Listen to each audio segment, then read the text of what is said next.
Сәлем достар, біздің арнамызға жазылып, лайк басуды ұмытпаңыздар.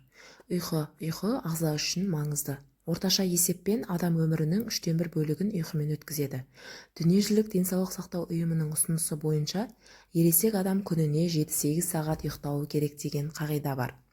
Ұзақ уақыт ұйықтамау, аз ұйықтау, кеш жатудың салдары мынаған әкеледі. Адамның иммунитеті түседі, инфекциялық және вирустық ауруларға тез шалдығады. Ойды жинақтай алмайды, жады нашарлайды, салмағын ұстай алмайды. Ал ұйықтаған адамның үнемі табаққа тәбеті тартып, мөлшерден тыс көп тамақтанады. Жұмыс істеу қабілеті төмендейді, ерте қартаяды, терісі сұрланып, салбырай бастайды. Ұйқы, оның ішінде дұрыс ұйқы адамның бүкіл ағзасының индикаторы. Сапалы ұйқы үшін ұйықтайтын бөлме қоңыр салқын және тас қараңғы болу керек. Үйде Wi-Fi тарататын модем болса, оны өшіру керек. Ұялы телефонды зарядкаға қойып, жақын ұстауға болмайды. Ұйқыға кетер алдын 2 сағат бұрын барлық гаджетті өшіру керек. Және де ұйқы алдын 2 сағат бұрын су ішуді тоқтатыңыз. Аз ұйықтаудың адам денсаулығына кері әсері көп. Аз ұйықтаған адам ашушаң болып депрессияға бой алдырады.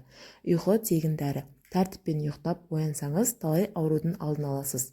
Күнделікті режимді ұстаныңыз. Аптаның күніне қарамастан белгілі бір уақытта тұрып, белгілі бір уақытта ұйықтаңыз.